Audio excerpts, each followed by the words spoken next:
विधानसभा के ग्राम रिदौली की घटना को लेकर भिंड पुलिस अधीक्षक असित यादव व कलेक्टर संजीव श्रीवास्तव ने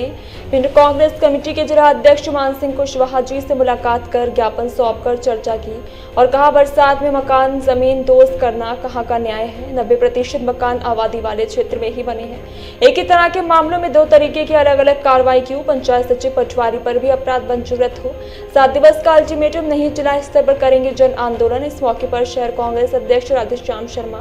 शामू भदौरिया, अरविंद बघेल, जिला कोषाध्यक्ष योगेश कुमार शाक्य आदि लोग उपस्थित थे। न्याय नहीं मिल जाता, कोई धरना प्रदर्शन करता, लेकिन जैसे ही जो लोग यहाँ आने वाले थे, सामने वाली पार्टी को ऐसा लगा कि जो तो हमारे खिलाफ अपराध पंजीबद्ध हुआ जा रहा है, हमारे खिलाफ कार्रवाई हुई जा रही है, पंचायत सचिव और पटवारी के खिलाफ पहले से ही हो गई थी, तो उन्होंने अपने रसूख के चलते इन लोगों के घर पर जाकर गोलियाँ चलाई। जब पूरा मामला हमने एसपी भिंड के संज्ञान में डाला तो उन्होंने तत्काल उस पर एक्शन लेते हुए पुलिस प्रशासन भेजा, तो पुलिस की गाड़ी सब लोग पहुंची, तो उन्होंने सोचा कि हम पर और एक और FIR हुई जा रही है, तो उसके चक्कर में झूठा षड्यंत्र करके अपने एक साथी को उन्होंने पैर में गोली मारी। जिसकी गोली मारी तो हमने उसी संबंध में हमने एसपी साहब से मुलाकात करके कहा कि जब तक उसकी न्यायिक जांच नहीं हो जाती तब तक इन लोगों की गिरफ्तारियां ना हो, और अगर वो जांच में दोषी पाया जाए, मैंने कहा मैं स्वयं लाके इन लोगों को खड़ा कर दूँ, हमें ऐसा कोई इशू नहीं। लेकिन बदले की भावना से जिस प्रकार से इनके घर तोड़े गए, आज झूठे अपराध पंजीबद्ध कराने के लिए जिस प्रकार से दबाव बनाया जा रहा है, तो ऐसे झूठे अपराध पंजीबद्ध नहीं किए जाए, इसके लिए हमने उनसे आग्रह किया था। हमारे साथ ही हमारी पार्टी के नेता डॉक्टर राधेश्याम शर्मा जी और पार्टी के तमाम साथी थे, और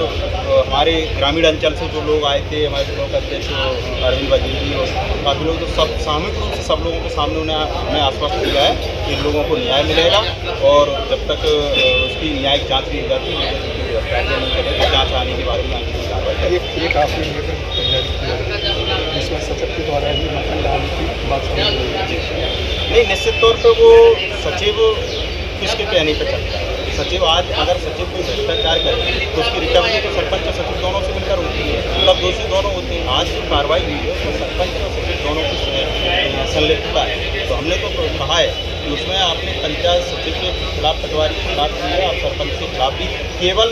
निलंबन जैसी कार्रवाई नहीं होगी, केवल इन लोगों के खिलाफ FIR दर्ज की जाए और इनकी जो वेतन राशि है उससे इन लोगों को मुआवजा राशि दी जाए। निश्चित तौर पे एसपी साहब ने तो हमें केवल अपराध के संबंध में हमने उनसे कहा है, और उनने मुझसे कहा है कि इस पर हम जब तक जांच नहीं हो जाती तब तक हम आगे की कार्रवाई नहीं करेंगे, जांच के बाद ही आगे की कार्रवाई करेंगे। और अभी हम सब लोग इकट्ठा हुए कलेक्ट्रेट जा रहे हैं, और जब तक इन लोगों की बात पूर्ण रूप से नहीं मानी जाएगी तब तक हम लोग वहीं धरना देंगे। और हमेशा मैंने देखा है, पहले भी इन लोगों के साथ स्वास्थ्य का व्यवहार हुआ। जिला प्रशासन ने जो फसल थी, केवल इन लोगों की फसल जो गौचर भूमि में जो जब्त करा ली, बाकी के रसूखदार लोग 100-200 बीघा